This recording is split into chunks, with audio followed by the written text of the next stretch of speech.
The decommission order had 17 signatures on it. I was the 18th. My hand did not shake. I want to be clear about that. My hand did not shake, and the coffee I drank while signing it was still hot, and the lights in the relay station hummed the same way they always hummed, and nothing about that morning announced itself as the end of anything. My name is Mara Solis. I was, until 0914 on a Tuesday in March, Earth's senior interstellar liaison for the Western Helix Array. After 0914, I was a woman with a very specific skill set and nowhere particular to use it. The Interstellar Withdrawal Act had passed with 71% of the vote. 71. That is not a squeaker. That is not a divided nation holding its breath. That is a species that made up its mind with the quiet, exhausted certainty of someone finally canceling a subscription they should have canceled years ago. 3 centuries of being the galaxy's most reliable middleman, translator, grief counselor, trade arbitrator, and general emotional load-bearing wall, and humanity had looked at the invoice and said, "No more." I voted against it. Then I filed the paperwork to implement it because that is what you do when you work for a government and the government decides something. You file the paperwork. You do your job. You drink your coffee while it is still hot. The Helix Array was 312 years old. My grandmother's grandmother had been alive when they switched it on. The original builders called it a bridge. Everyone after them called it the network. I always called it the noise, because that is what it was, really. 3 centuries of constant noise coming in from 40-something species across 11 star systems. And Earth sitting at the center of it, all like the one kid in class who speaks every language and therefore gets volunteered for every group project whether they want to be or not. We did not conquer the galaxy. I want to make that very clear because the stories always get that part wrong. We did not arrive with weapons or flags or any particular plan. We arrived with a gift for languages and a deep cultural discomfort with watching things fall apart when we could theoretically do something about it. That is not heroism. That is anxiety with good PR. The Vreth found us first. They are large, gray, and communicate in a tonal system that sounds, to human ears, like someone slowly tearing expensive fabric. We learned it in 11 months. They were so startled by this that they introduced us to the Sali, who communicated in light pulse patterns, and the Sali introduced us to the Orville, who sang everything. And within 40 years, we were the galaxy's unofficial switchboard because we were the only ones who had bothered to learn everyone else's language instead of insisting everyone learn ours. We did not mean to become indispensable, we just kept showing up. The shutdown sequence took 4 minutes and 30 seconds. Every relay, every signal tower, every quantum link beacon we had planted across 11 systems, going dark in sequence, like someone walking through a house at night and turning off the lights room by room. I watched the board. Green, green, green, gone, green, green, gone, gone. The technician running the sequence, a young man named Owen Cole who had been working the night shift for 6 months and had the particular hollow look of someone who survives on vending machine sandwiches and mild existential dread, did not say anything. He watched his board. He did his job. The room smelled like recycled air and old carpet and the specific silence of a decision already made. 37 seconds before the final relay cut, a signal came in on the emergency band. Not a diplomatic transmission, not a trade request, not a conflict flag, not any of the 1,000 varieties of bureaucratic noise I had learned to process without blinking. It was audio, raw, uncompressed audio on a frequency the Orville used for what their linguists translated loosely as community singing, the kind they did at gatherings, at beginnings of things, at endings. A child's voice. I did not know the song. I had spent 19 years in interstellar liaison, and I did not know that song, which meant it was new, which meant someone had written it recently, which meant something had happened recently that warranted a new song, and I would never know what because Owen Cole's hand was already moving, and the board was already going, and green became gone became dark.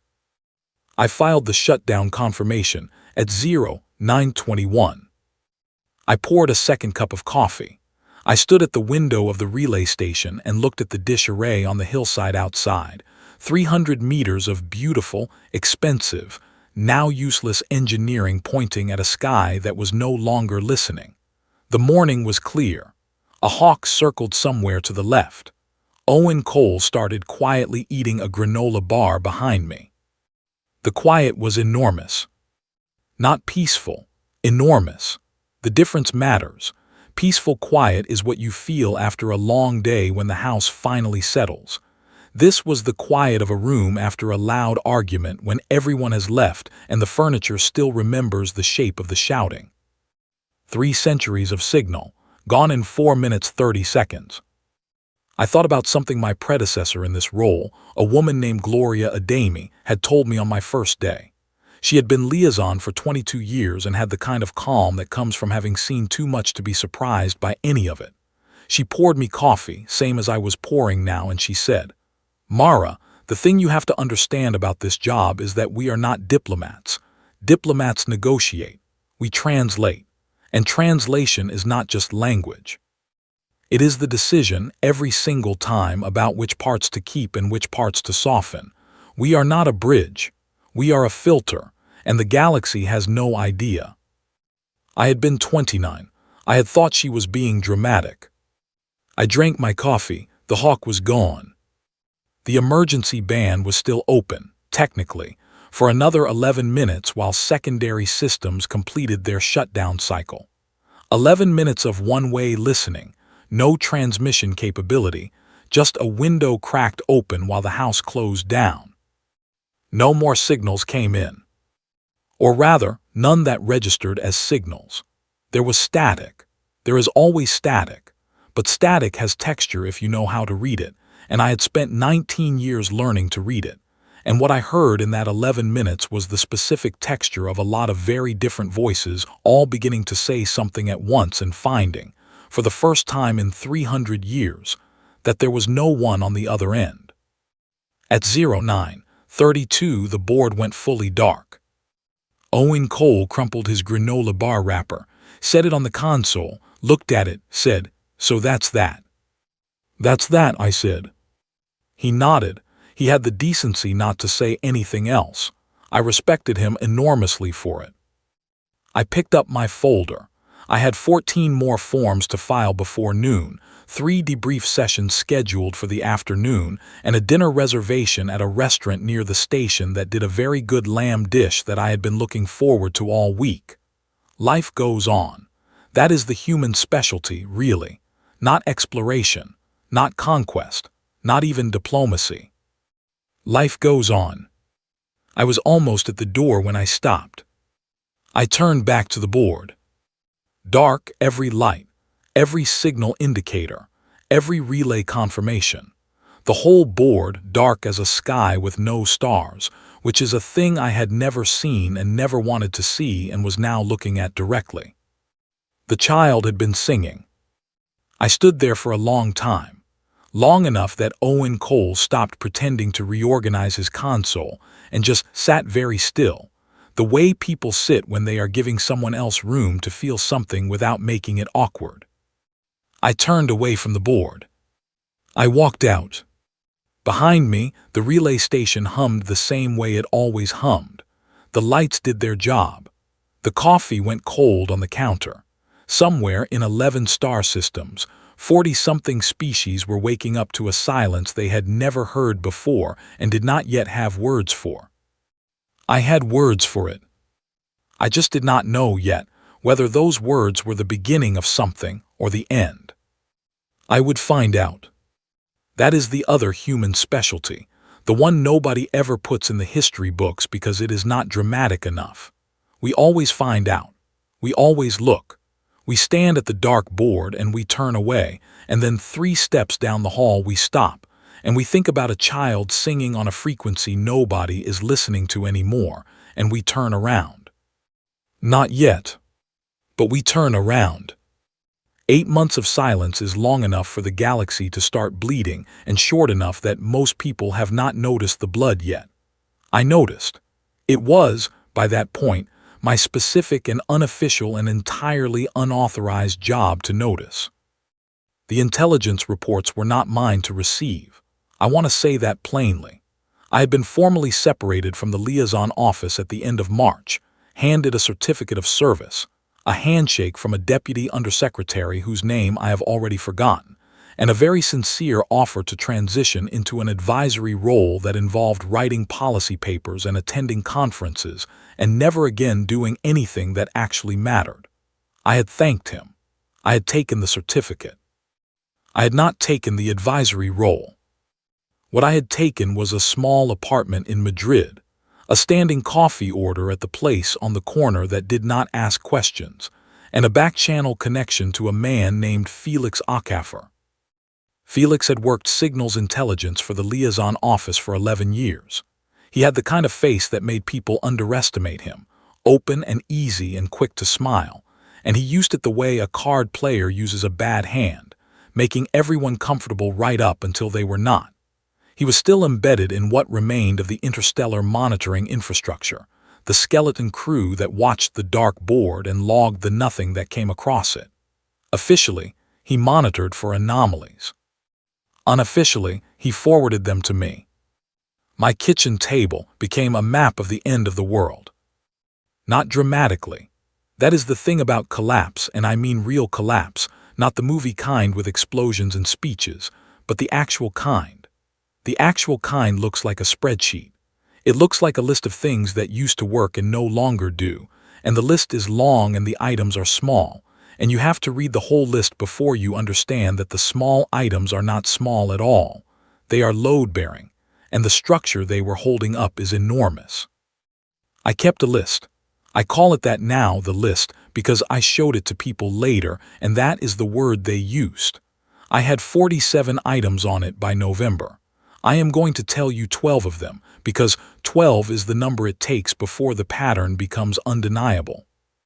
1. The Vrethsali Trade Corridor, which had operated continuously for 211 years without a single armed incident, flagged its first territorial dispute within 6 weeks of the array going dark. By week 9, it was a blockade.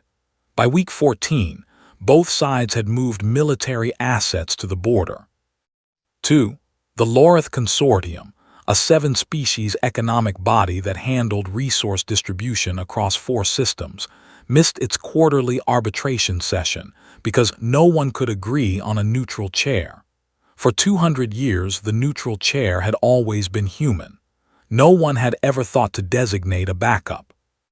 3.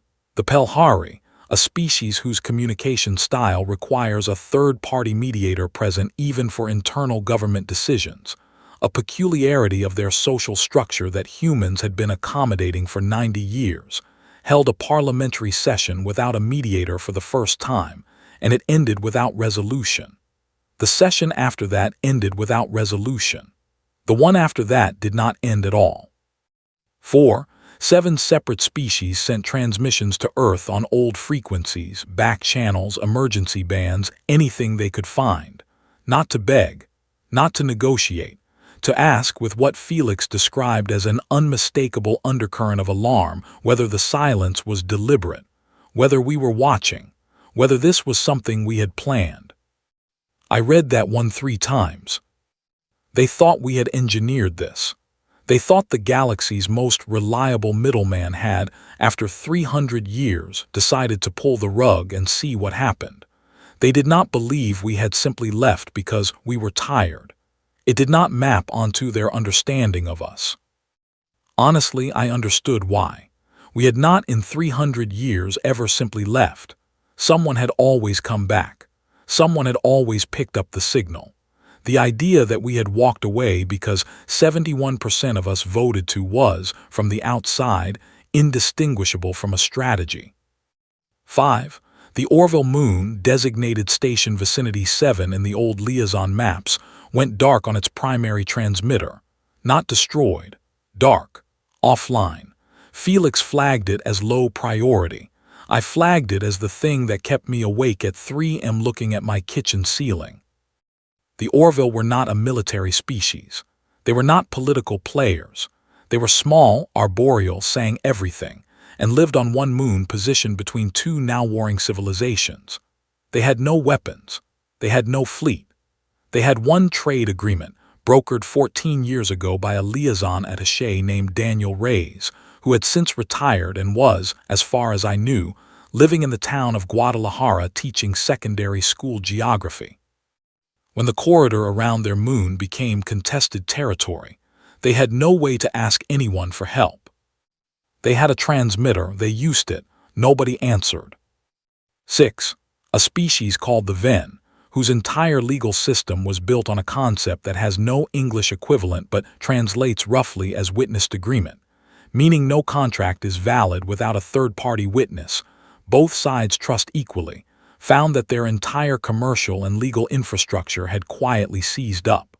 They had always used humans as witnesses, not because we held legal authority, because both sides trusted us not to favor either of them. We were, in the language of their legal tradition, clean. We were the only ones they agreed on. Without us, every contract they tried to sign was disputed before the ink dried. 7. 3 species whose populations overlapped in a shared system had maintained coexistence through what the liaison files called the buffer protocol, which was a very official name for the deeply unofficial practice of having a human diplomat physically present at every joint event, council meeting, and resource negotiation, not as a participant, but as a presence, a witness, a reminder that someone from outside was watching and would remember and might someday tell someone else. Without that presence, the joint meeting stopped happening, not because anyone declared hostilities, because no one called the meetings, because calling a meeting implied someone would show up who both sides respected equally, and that person no longer existed in their corner of the galaxy.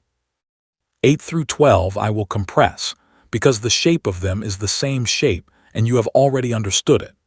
A communication protocol that relied on human-built translation matrices, now orphaned and untranslatable.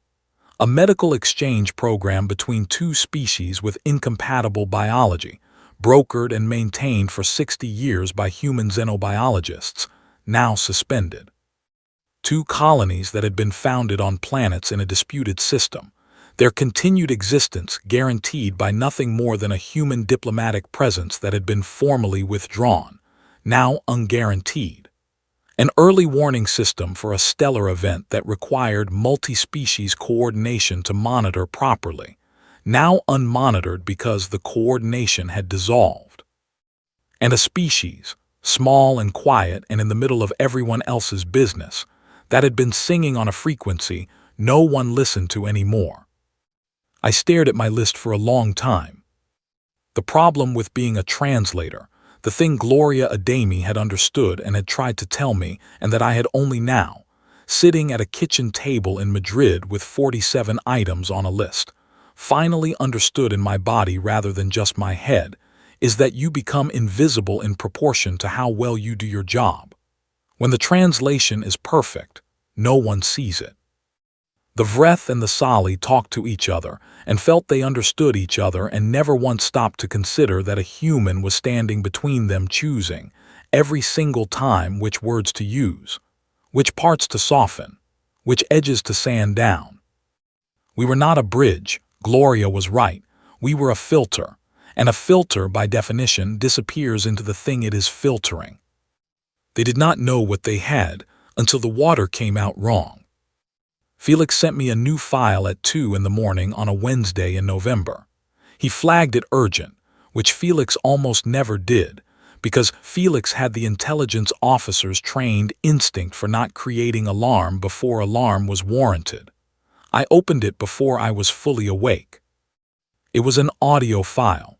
Recovered signal, old frequency, partial transmission, heavily degraded. The Orville again. Not the child this time. An adult voice, older, with the formal register the Orville used for what Daniel Reyes's old field notes had called matters of community record. The things they sang so they would not be forgotten. The translation was rough. Felix had run it through the old matrices, the ones we had not decommissioned because they were archived rather than active, and the margins of error were wide. But the core of it came through. They were singing the names of their dead. Not casualties of violence, not yet. The ones who had not survived the fear, the elderly, the very young, the ones who had needed medicines that came through the trade corridor that was now a military blockade, the ones who had waited for a signal back and died waiting. I sat at my kitchen table in Madrid at 2 in the morning, and I read a list of names I could not pronounce in a language I only partially understood, and I thought about 71% of my species casting a vote in a warm polling booth and going home to dinner. They were not wrong to vote the way they voted. I need to say that. 300 years of being everyone else's emotional labor is a real thing. The exhaustion was real. The cost was real. There were humans who had spent their entire careers in deep space doing invisible work for species that barely understood humans existed as individuals rather than as a category, and they came home diminished, and nobody in the galaxy sent them a thank you note. The withdrawal was not evil, it was tired. But tired people make decisions that travel further than they can see. I added a 48th item to my list. Then I closed the file. I made coffee. I stood at the window and watched the Madrid street below, a few people walking, headlights, a dog pulling at its leash, the ordinary resistant aliveness of a city at 2 in the morning. My laptop was still open on the table. I sat back down. I started writing. I did not know yet what I was writing toward. I did not know if I was building a case for return or a case for having been right to leave. I did not know if it mattered. I only knew that 48 items was too many to look at without doing something, and the particular flavor of my sleeplessness was the kind that comes not from fear, but from an idea that has no shape yet but is already taking up space. I wrote until morning. The coffee went cold. The street outside got louder. Somewhere across 11 star systems, people were waking up to the 48th day or the 52nd day or the 203rd day of a silence they had not chosen, and they were doing what everyone does in the face of a silence they did not choose. They were filling it with fear, with old grievances, with the particular kind of violence that grows in the absence of anyone who might remember it and tell someone else. I wrote until my fingers hurt. Then I picked up the phone and called the one number I had been avoiding for 8 months. The number rang 4 times. A man answered. He sounded like he had been awake for a while. "Felix," I said, "I need a meeting with the committee." A pause. "Myra," another pause. "You know they're going to push back." "Yes." "You know they think the decision was correct." "Yes." "You know this could go very badly for you politically." "Felix," I looked at my list. 48 items. The names of the Orville dead in a file on my laptop. A child singing on a frequency no one was listening to. "Get me the meeting." He got me the meeting. The committee met in a building that was designed to feel temporary but had been there for 40 years. That is the way of bureaucratic architecture. It intends impermanence and achieves a different kind of permanence entirely, the permanence of things that were supposed to be transitional and simply never got around to ending. I had been to this building 11 times in my career, always as a briefer, always with someone more senior sitting beside me, always with the implicit understanding that my job was to provide data and theirs was to decide what to do with it. This was the first time I was going in alone, with a folder under my arm and 48 items, and the particular energy of a person who has not slept properly in 2 months, and has therefore stopped being afraid of things they should probably still be afraid of. The session was closed. 7 committee members, 2 staffers taking notes, a chair whose name was Lawrence Brent, who had been head of the Interstellar Oversight Committee for 6 years, and had the manner of a man who had heard every possible argument and was very comfortable hearing them again. He shook my hand. "Liaison Solis, we appreciate you coming." I was no longer liaison anything, but I did not correct him. I sat down. I opened my folder. I put my list on the table. "There are 48 items on this list," I said. "I will walk you through the ones that matter most. I would like to get through the material before anyone asks me what I think the solution is, because I do not actually know what the solution is yet, and I think it is important that you hear the problem clearly before we start arguing about fixes." Lawrence Brent nodded slowly. He had the look of a man recalibrating his expectations for the morning. "Good." I started with the Vrethsali corridor. Clean, quantifiable, the kind of data point that lands on people who think in geopolitical terms. A 200-year-old piece that lasted exactly 6 weeks past the helix array going dark. I put the timeline on the table. I walked them through it. I did not editorialize. Then I walked them through the Lorith Consortium, the Pelhari parliamentary sessions, the Venn legal crisis. I gave them the numbers. I gave them the timelines. I watched their faces. Committee members have a professional face, the same face that judges and surgeons and very experienced poker players have, a face that is designed to receive information without reflecting it. But professional faces are not impermeable. They are just slower. And if you watch carefully enough, you see the moment the information gets through. I watched carefully. I got through item 19 before I saw the first crack. It was in the face of a woman named Patricia Home, who handled resource and infrastructure policy and had a reputation for caring about things she was not required to care about, which is the most dangerous kind of bureaucrat. She was looking at the Venn legal crisis summary, and she was very still in the particular way that people go still when they are doing math they do not want to do. I kept going. I saved the Orville for the end, not for dramatic effect, because I needed them to understand the shape of the systemic failure before I showed them what the systemic failure looked like at its smallest and most specific. You cannot feel the scale of something by starting with the individual. You have to build the scale first. You have to show them the whole collapsing structure before you show them who was standing inside it. I talked about the Orville moon, the trade corridor it sat in, the blockade, the transmitter going dark. I did not play the audio file, I described it. I told them what the translation said. I told them what it meant. I told them about Daniel Reyes. A retired attaché, I said, 63 years old, teaching secondary school geography. He spent 8 years on that moon. He learned their songs. He negotiated the one trade agreement that kept their supply lines stable. When he left, his case was filed as closed because the agreement was in place, and agreements are supposed to be self-sustaining. I paused. They are not self-sustaining. Nothing is self-sustaining. That is the thing we built our entire interstellar presence on for 300 years, and then forgot to write down anywhere. The room was quiet, in the way rooms go quiet. When they have received something, they cannot immediately metabolize. Then a man named Gerald Fox, who managed political liaison for the committee and had, I knew from experience, the instinct of someone who is always looking for the argument that gets him out of the uncomfortable room, cleared his throat. "Liaison Solis," he said, "with respect, the correlation between human withdrawal and these incidents is noted, but correlation is not causation. These species had centuries to build independent frameworks. If they failed to do so, that is a structural problem with their own institutions." I looked at him.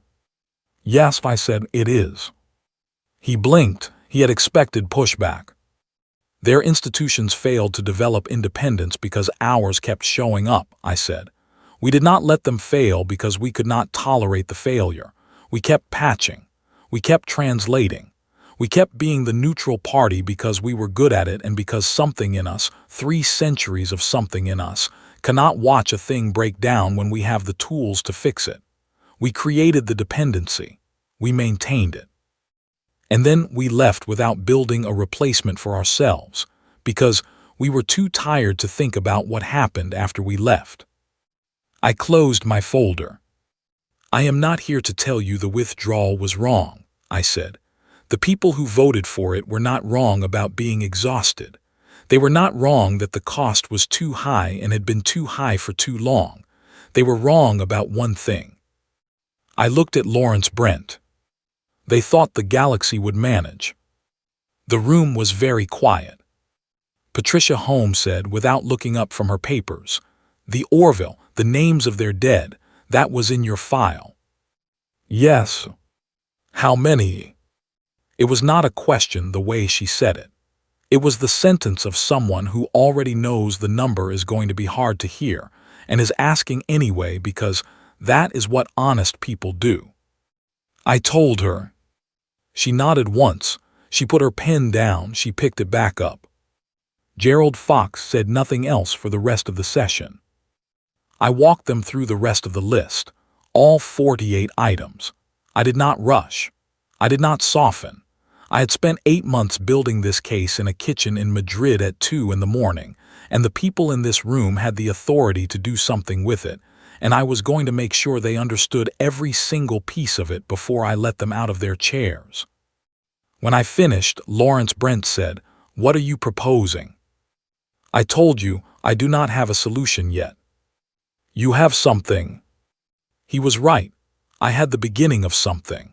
3 pages of notes I had written at 4 am on a Tuesday, titled, in the draft header I had not yet changed, "The Embarrassingly Informal Framework for Not Letting Everything Fall Apart."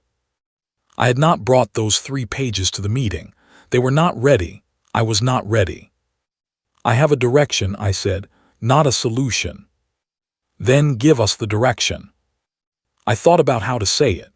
I had been thinking about how to say it for 2 months, and I still did not have language clean enough for it, which was deeply ironic given that language had been my entire career. We went back to stop being needed, I said, which was the right instinct, but you cannot stop being needed by disappearing. You stop being needed by staying and teaching someone else to do what you do and then stepping back. We skipped the middle part. We just left. I picked up my folder. I stood. The galaxy did not build an infrastructure to replace us because we never gave it the chance to. We were always there, and then we were not. Those are not 2 parts of the same plan. Those are 2 unconnected decisions made by different people in different decades with no one responsible for the space between them. I looked at Lawrence Brent one more time.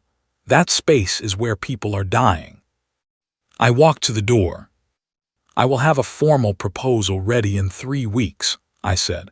I would appreciate the committee staying available. I walked out.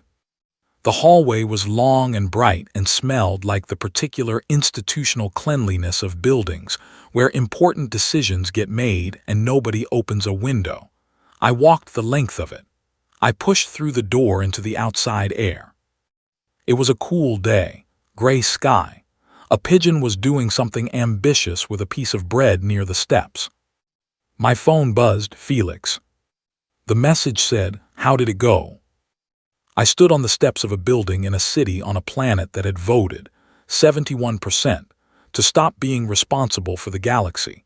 And I looked at the gray sky, and I thought about 48 items on a list, and a child singing, and a man named Daniel Reyes teaching geography in Guadalajara who had no idea yet what was happening on the moon where he had once learned to sing in a language made entirely of music. I typed back, "They heard it." Felix replied, "That's not the same as listening." I put my phone in my pocket. I walked to where I had parked my car. I had a 3-week deadline and 3 pages of notes with a terrible working title, and the bone-deep certainty that the committee would debate my proposal for longer than the galaxy had left for comfortable debate. I was right about that.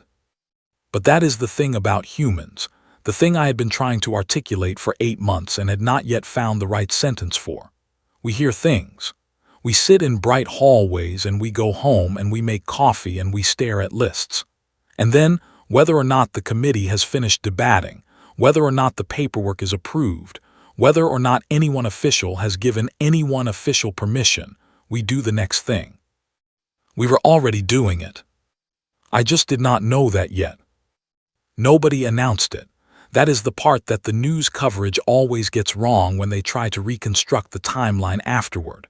There was no meeting, no coordinated decision, no memo from any government body, no official channel, no sanctioned program. Nobody stood up in a room and said, "Here is what we are going to do." 40,000 people simply left. Not together, not with a shared itinerary or a unified purpose. They left the way water moves through cracks, finding the available paths, filling the available spaces, not because someone told the water to go there, but because that is what water does when there is a crack and a difference in pressure. I found out the way everyone found out, through a fragment. Felix sent me a short message at 7 in the morning on a Monday, 6 weeks after my committee presentation, which said only, "Are you watching the transit logs?" I was not watching the transit logs. I had been asleep, which was something I was doing again in reasonable amounts since I had submitted my formal proposal and entered the long purgatory of waiting for institutional response. I got up. I made coffee. I pulled the transit logs Felix had attached. Private vessel departures, 41 days of them. Starting small, a few dozen per week, the kind of numbers that disappear in the noise of ordinary traffic. But Felix had isolated the destination tags, cross-referenced them with the old liaison station registries, plotted them on the sector map. They were going back. Not to Earth stations, not to any official human installation. They were going to the places on the map that the liaison office had vacated, the places where the green lights had gone dark, the places on my list. I stared at the screen for a long time. I pulled the individual records, not military, not government, not corporate expeditions or resource surveys or any of the categories that might explain organized movement. The vessels were small, privately owned or chartered. The passenger manifests were exactly the kind of people you would expect if you understood the problem and understood human beings. Retired liaison attachés, xenolinguists, trade arbiters who had spent decades in deep space and come home when the withdrawal passed and apparently lasted less than a year in their quiet retired lives before deciding that quiet retired life was not, in the end, the thing they were built for. Grief counselors who had worked the Pelhari Parliamentary Support Program, a medical team that had run the species-to-species health exchange for 20 years. 3 xenobiologists who had been tracking the stellar monitoring system that was now going unmonitored. And on one manifest, on a small chartered transport heading toward the sector that included the system, where a little moon sat between 2 warring civilizations and a trade corridor that was now a blockade, one name. Daniel Reyes, occupation listed as educator, destination listed as the way station closest to Orville-adjacent space. Baggage, 3 bags which the manifest noted exceeded standard allowance by 1 bag and for which he had paid the overage fee without comment. I read his name 3 times. Then I called Felix. "How many total?" I asked. "As of this morning, 42,600 and change. And that is only the ones I can track through legitimate channels. Estimate at least another 20% moving through routes I cannot see. 50,000 people. Give or take." I sat with that for a moment. 50,000 people who had not been asked, who had not been authorized, who had not waited for the committee to finish debating or the proposal to be approved or the correct institutional framework to be constructed around the correct institutional process, who had looked at the list and decided, each one separately, that the list was long enough. "The government knows?" I asked. "The government," Felix said, and there was something in his voice that was not quite amusement and not quite frustration, and was in fact both things worn smooth by years of watching humans do what humans do, is having several meetings about it. I could imagine the meetings. I had spent my entire career in the meetings. The meetings where people who were responsible for large systems tried to catch up with the people who were simply inside the systems, already acting. The meetings were always several steps behind. That is the nature of meetings. Is anyone trying to stop them? Stop them? Felix paused.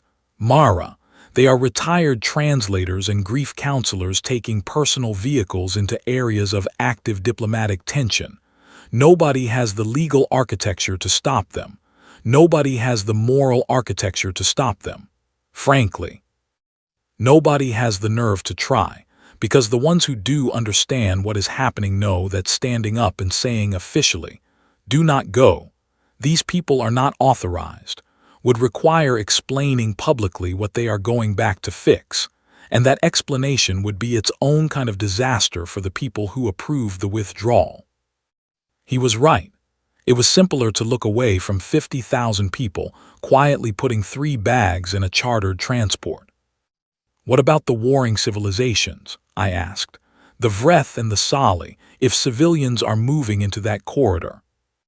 That, Felix said, is the interesting part. He sent me a second file. I opened it. It was a signal intercept. Both the Vreth and the Sali, separately, through completely independent channels, had flagged the presence of human civilians in the contested corridor. Both of them, again separately, in their own languages and their own formal registers, had issued the same order to their respective military assets. Hold position, do not engage, human civilians present. I read it twice. Then I read it a third time, because it required 3 readings to fully understand what I was looking at. 2 civilizations that had spent the better part of a year working themselves toward open conflict, that had moved military assets and established blockades and flagged each other's vessels as hostile, had both independently decided that the presence of a few dozen private human vessels was sufficient reason to stop. Not because humans had authority over them, not because we had threatened them or negotiated with them, or deployed any of the tools of official diplomacy. We had not. We were not there officially. We were there as a retired xenolinguist on a personal ship and a grief counselor who had called in a favor, and a 74-year-old retired military translator named Ruth Gallagher who had told her daughter she would be back when things settled down and had not specified a date. They stopped because of what we were. Because of what 300 years of showing up had made us in their understanding of the universe. Not powerful, not dangerous, the opposite of dangerous. We were the people who came back. And in a galaxy that had spent 8 months watching humans leave, the sight of us coming back meant something neither side wanted to be responsible for destroying. I put the intercept down. I picked up my formal proposal, the one sitting in an institutional queue waiting for committee votes. I looked at it. 27 pages of careful language and layered recommendations, and phased return strategies and resource allocation models. I put it back down. Then I picked up a piece of paper, the actual kind, because sometimes the actual kind is what a moment requires, and I wrote 1 sentence on it. 1 line. The line I had been trying to find for 8 months in Madrid at 2 in the morning over cold coffee and 48 items on a list. It said, we did not build the galaxy's trust with authority. We built it by showing up until showing up was enough. I looked at it. It was true, but it was not a policy recommendation. It was not a framework. It was not anything you could put in front of a committee and ask them to vote on. I put it in my pocket anyway. Felix called back 10 minutes later. There is something else, he said, something you need to see. The something I needed to see was a partial intercept from the Orville moon. The transmitter that had gone dark had come back online. Faint signal, low power, clearly operating on reserve systems, but online. And the signal it was broadcasting was not a distress call. It was not a formal transmission on any diplomatic band. It was music. Specifically, it was 2 voices. One Orville and one very determinedly human and badly pitched, singing the same song at the same time in a language that was made entirely of intervals and breath. Daniel Reyes had 3 bags in 6 weeks, and apparently had been learning the songs before he even bought his ticket.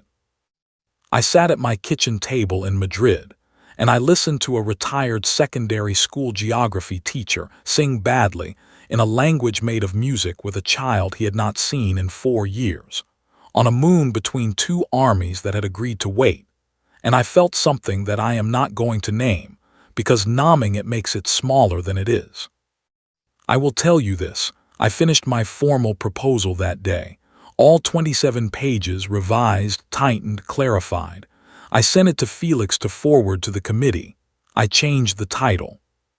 I had been calling it the embarrassingly informal framework for not letting everything fall apart, which was accurate but not, as a title, what you wanted going into an official institutional process. I renamed it the Return Protocol, a framework for graduated re-engagement based on community-driven presence. Dry, institutional, perfectly suited for the 11 meetings it would endure before being approved. I sent it. I made coffee. I stood at the window of my apartment and thought about Ruth Gallagher, 74 years old, telling her daughter she would be back when things settled down. Ruth was currently, according to Felix's latest update, running an informal conflict arbitration session between Junior Vreth and Sali officers on a way station in the contested corridor. She had done this entirely on her own initiative. She had brought sandwiches, apparently. The specifics of the sandwiches had made it into the Signal report, which told you something about the state of the galaxy and the kinds of details that matter when things are falling apart. The committee would debate my proposal for 9 weeks. In those 9 weeks, 11 more people would join Ruth at the way station. 3 xenolinguists would establish a temporary translation relay in the Lorith Consortium. A retired Pelhari liaison specialist named Owen Cole, who it turned out had not gone back to shuffling papers after the array shut down after all, had flown to the Pelhari home system and was sitting in the lobby of their parliamentary building asking if they needed a witness. They did. He sat there for 6 days before they let him in. When they let him in, their parliament finished a session for the first time in 9 months. Nobody sent a press release. Nobody filed a report. Owen Cole ate a vending machine sandwich in a parliamentary lobby on a planet that was not his and waited until he was useful, and that was that, and the galaxy got one small thing back that it had not known how to ask for. 50,000 people. No plan, no coordinator, no mission statement. Just the particular human inability to look at a problem and do nothing when there was a plane to catch, and 3 bags of supplies, and a skill set that happened to be exactly what was needed in the exact place it was most needed. I put on my coat. I picked up my own bag, which I had started packing 3 days ago without consciously deciding to, and which had been sitting by the door where I had not been looking at it directly. I picked up the piece of paper with the 1 sentence on it. I folded it into my coat pocket. I locked the apartment. I had a flight to catch. The assembly hall on Station Velara had been built by 4 species in collaborative design sessions that lasted 7 years, and resulted in a space that managed to be simultaneously too large and too intimate. The ceiling at a height that made every species feel slightly exposed. The seating configured in a curve that meant everyone could see everyone else's face. I had always thought it was either very good design or a very detailed accident. Standing at the speaker's podium 3 years after the day I had filed the shutdown order, I was leaning toward accident. There were 41 delegates in the room, not 400, not the sprawling interstellar parliament that the old liaison architecture had once convened. 41. The number was deliberate. My proposal, after 9 weeks of committee debate and 14 rounds of revision and 1 memorable afternoon, where a deputy undersecretary had described it as aggressively modest in scope, which I mean as a compliment, had been approved with 1 core principle intact. We were not coming back to be what we had been. We were coming back to help build what should have existed in the first place. 41 delegates from 19 species. Every one of them had requested this assembly through their own channels, not through a human invitation, through their own initiative, their own desire to be in this room, which was a difference that mattered more than I can explain in the language of policy papers. I had not slept well. I had not slept well for 3 years, honestly, with brief exceptions, but the particular quality of my sleeplessness the night before this assembly was different from the kitchen in Madrid variety. That had been the sleeplessness of a person who knows what the problem is and does not yet know what to do.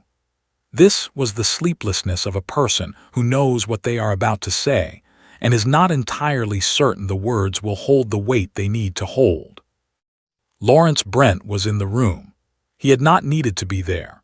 He had come anyway, sitting in the observer section with the quiet, attentive expression of a man who has watched something go from a one-sentence note on a piece of paper to a room full of 41 species delegates and is doing his own private accounting.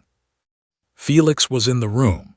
He was the one who had forwarded 48 items to a woman in Madrid who was supposed to be retired. He sat in the back with his open, easy, quick-to-smile face, and I knew what was behind it, and I was glad he was there. Patricia Home was in the room. She had left the committee 6 months into the proposal process and joined the field team.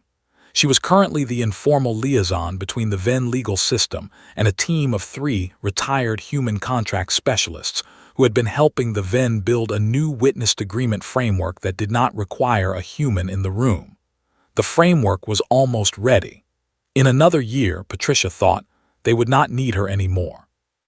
She had told me this with the specific satisfaction of someone who has finally understood what success is supposed to look like. Daniel Reyes was not in the room. He was on the Orville moon. He had not left.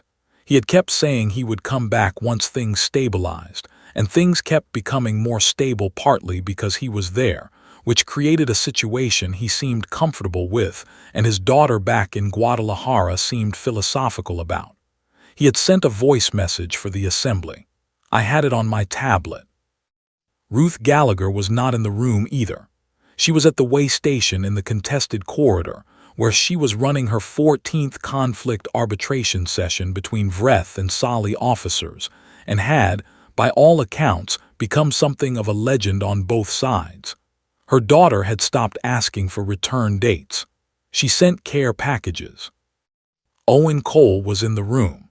He was sitting 3 rows back on the left side with the expression of a man who had spent a lot of time in parliamentary lobbies eating vending machine sandwiches, and had learned to be patient in a way that looked like serenity from the outside. He nodded at me when I looked his way. I looked at my notes, then I put them down. I had written and rewritten the opening of this speech 11 times. Every version was accurate. None of them felt like the right thing to say first. The right thing to say first was not in my notes. We were very bad at leaving, I said. The room was quiet in the interested way, rather than the awkward way. We had good reasons. 3 centuries is a long time to be everyone else's emergency contact, and the cost of that was real, and the people who bore it deserved to come home. I am not standing here to tell you the withdrawal was a mistake. I am standing here to tell you it was incomplete. We left without finishing what leaving actually requires, which is making sure the thing you were holding is held by someone else before you let go. I looked at the delegates. 41 faces, some of them legible to me after 3 years of work, some still opaque in the way that non-human faces can be opaque. I looked at them anyway. This assembly is not a return to the old structure. The old structure made us indispensable in a way that served neither us nor you. It made you dependent and made us unable to leave without causing damage, and that is not a partnership. That is a system that benefited from never having to grow up. I paused. We grew up. We are asking you to grow with us. I told them about the framework, not the 27-page version with the phased protocols and resource allocation models, though those existed and were available and several of the delegates had read them already. The version I told them was smaller and more honest. Human specialists in a supporting role, not a leading one. Translation assistants, while each species built its own multilingual infrastructure. Conflict mediation paired with local mediation training, so that the local systems could eventually do it without us. A sunset clause on every human-led program, a date by which the humans involved were required to hand off to local practitioners, or the program ended. Not a bridge this time, not a filter. A scaffold, temporary and load-bearing, and designed from the start to be removed once the structure could hold itself. Gerald Fox, who had made it into the observer section despite my private wish that he would be busy, raised his hand during the open session. And if a species does not want the scaffold, if they prefer the old arrangement, then they do not get it, I said. The old arrangement is not available. We are not offering to become indispensable again. We are offering to help you become independent. Those are different things, and you do not get to choose between them. He did not look satisfied. I was comfortable with that. After the formal session, there was an informal reception in the adjacent hall, the kind of event that exists to let people talk to each other without the weight of official record. I was standing near the window, watching the star field outside, holding a drink I had not taken a sip of, when the Orville delegate found me. I had known she was in the assembly. Felix had flagged her arrival the night before. I had seen her in the room during my speech, sitting in the third row, her species' formal posture translated into this seating configuration as a kind of careful stillness, hands folded, eyes very alert. I had not been able to read her expression and had spent the entire speech doing my best not to try. She was, according to the registration, 14 years old by Orville standard reckoning. In the biological sense, she was what humans would recognize as a young adult. She was small, and her eyes were very large in the way of arboreal species, built for low light and distance. She wore the formal outer garment that Orville used for what Daniel's field notes had called community representation, which was the closest concept their culture had to diplomacy. She looked at me for a moment. Then she said, in English that was formal and slightly old-fashioned in its grammar, the English of someone who learned from a textbook written by a person who had learned it 2 or 3 steps removed from a native speaker. You are the one who filed the order. It was not an accusation. It was not, I thought, even a question. It was the sentence of someone who had done their research and was beginning a conversation at the correct starting point. Yes, I said. She considered this. Daniel told me about you. He said you voted against it and filed it anyway, and that this was the most human thing about the whole situation. I looked at my drink. He is not wrong. He is not often wrong, she said, with the specific serenity of someone who has spent 3 years in close proximity to a person and has arrived at a clear assessment of their accuracy. He is wrong about his singing, which is not good, but he does not know this, and we have not told him because it would be unkind, and also because his trying is part of the value. I felt something loosen in my chest that I had not known was tight. He is still there, I said. He is still there, she paused. He says he will leave when he is no longer useful. We have not made him feel useless yet. We intend to for a while longer. I wanted to ask about the dead, about the names in the audio file Felix had sent me at 2 in the morning on a Wednesday in November in a kitchen in Madrid. I did not ask. Some questions are answered by the fact that the person is standing in front of you at all, and asking them anyway is a kind of greed. She looked at the star field out the window. I looked at it with her. My people have a name for humans, she said. An old name. It means approximately the ones who stayed in the middle. It is descriptive rather than honorific, a neutral term for a functional role. I nodded. I had read this in the old liaison cultural notes.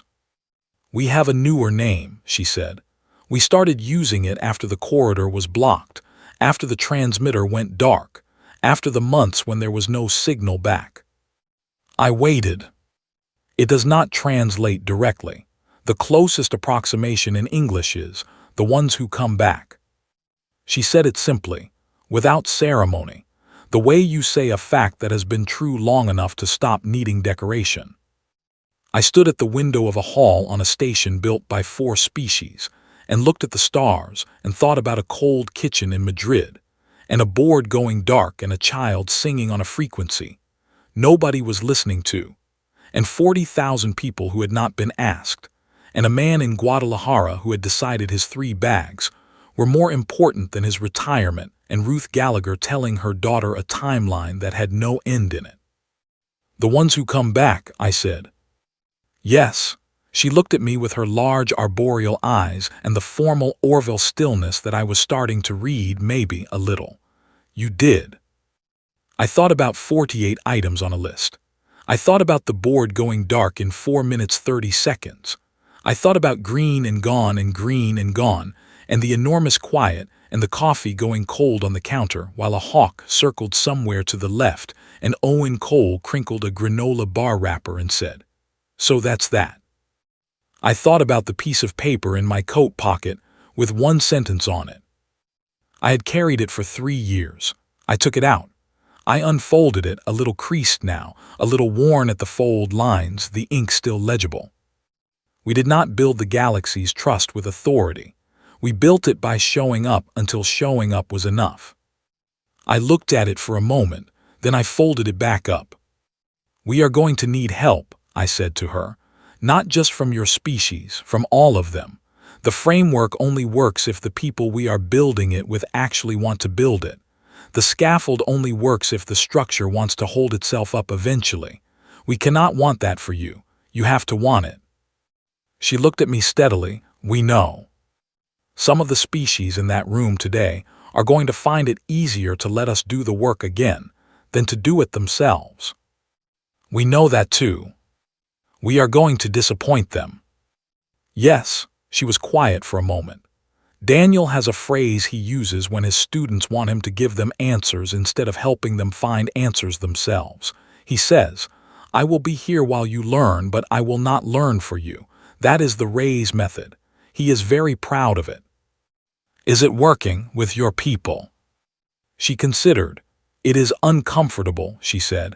Uncomfortable is not the same as not working. I put the piece of paper back in my pocket. Across the hall, Felix was talking to a Lorith delegate with the easy-faced attentiveness he brought to every conversation, the look that made people feel heard, and that was also, always, doing the careful background work of understanding the room. Owen Cole was in conversation with 2 Pelhari representatives, and whatever he was saying was making them lean forward in the way that meant genuine engagement rather than polite attention. Patricia Home was on the other side of the room with a tablet, probably already drafting the follow-up report she would send before midnight. Lawrence Brent caught my eye from across the room. He raised his drink very slightly. I raised mine. Neither of us drank. It was enough. On my tablet, cued for the end of the reception, was Daniel Ray's voice message. I had listened to it once before the assembly to check the audio quality. He had recorded it in the morning, he said, early, before the Orville woke up, because mornings there were quiet and he thought best in quiet spaces. He said he was sorry he could not be in the room, but that he thought the work there was more important than the ceremony. And also he was in the middle of learning a new song, and he was at the stage of learning where stopping for too long meant forgetting, and the forgetting was worse than the learning was. He said, "Tell them we come back, not because someone told us to, not because the paperwork cleared, because the work is not done and we know it is not done, and that is enough reason. That is always enough reason." He said, "Tell the Orville delegation, if there is one, that the moon is very quiet in the morning and I have been practicing the high intervals, and I think I am getting closer." He had laughed a little at that. A brief sound at the end of the message, warm and slightly self-aware, the laugh of a man who knows he is not getting closer but has decided that trying counts for something. I looked at the young delegate beside me. "I have a message for you," I said, "from Daniel." She turned toward me fully. The Orville formal stillness dropped, just slightly, in the way that revealed the young adult underneath the representative, the person who had learned to sing from a badly pitched geography teacher on a cold moon, and had come here to a room full of 41 species delegates and spoken English, learned 3 steps removed from a native speaker, and had stood in front of a person who had once filed an order that made her moon go quiet. He says the moon is quiet in the mornings, and he has been practicing the high intervals, and he thinks he is getting closer. She looked at me for a long moment.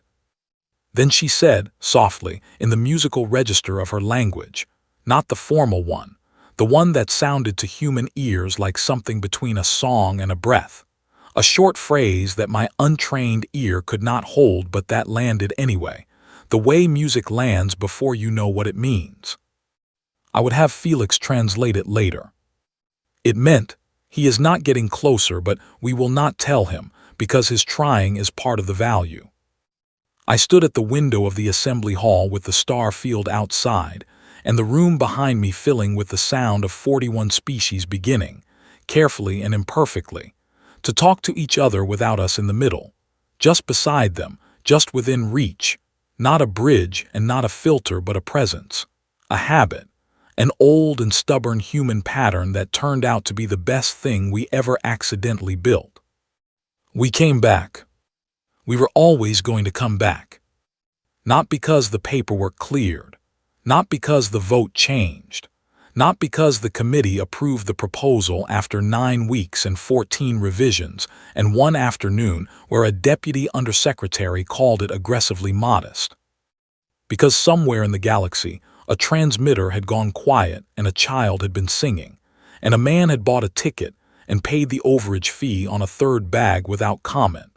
And that is the thing about us, the specific and stubborn and slightly irrational thing that 300 years of being everyone else's emergency contact had never managed to train out of us. We hear the silence. We go anyway.